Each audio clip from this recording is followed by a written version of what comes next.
ಪಾಲಕ್ ಬೇಳೆ ದಾಲ್ ರೆಡಿಯಾಗಿದೆ. Welcome to my channel ಖುಷಿ ಕನ್ನಡ ಕುಕ್ಕಿಂಗ್ ವ್ಲಾಗ್. ಇಂದು ನಾನು ಪಾಲಕ್ ಮತ್ತು ಬೇಳೆ ದಾಲ್ ಮಾಡೋದು ಹೇಗೆ ಅಂತ ಹೇಳ್ಕೊಡ್ತಿದ್ದೀನಿ. ಅದಕ್ಕೆ 1 ಕಪ್ ಪಾಲಕ್ ಸೊಪ್ಪು, 1 ಕಪ್ ಬೇಳೆ, 1 ಈರುಳ್ಳಿ, 4 ಹಸಿಮೆಣಸಿನ್ಕಾಯಿ ನೋಡಿ ಈ ಥರ ಸೀಳ್ಕೊಂಡಿದ್ದೀನಿ, ಒಂದು 5ರಿಂದ 6 ಬೆಳ್ಳುಳ್ಳಿ ಹೆಸರು, 2 ಟೊಮೊಟೊ. ಒಂದು ಪಾತ್ರೆ ಕಾಯೋಕ್ಕೆ ಇಟ್ಟು ಕುಕ್ಕರಲ್ಲಿ ಪಾಲಕ್ ಸೊಪ್ಪು, ಹೆಚ್ಚಿರೋ ಪಾಲಕ್ ಸೊಪ್ಪು, 1 ಕಪ್ ಬೇಳೆ, 6ರಿಂದ 7 ಬೆಳ್ಳುಳ್ಳಿ ಹೆಸರು, ಮತ್ತು ಹಸಿಮೆಣಸಿನ್ಕಾಯಿ 4, 1 ಈರುಳ್ಳಿ, ಟೊಮೊಟೊ ಹೆಚ್ಚಿಟ್ಟಿರೋದು,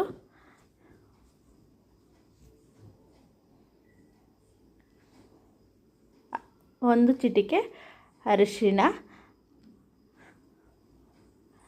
ಹಾಕಿ ಒಂದು ಗ್ಲಾಸ್ ನೀರು ಹಾಕಿ ಲಿಡ್ ಕ್ಲೋಸ್ ಮಾಡಿ ಒಂದು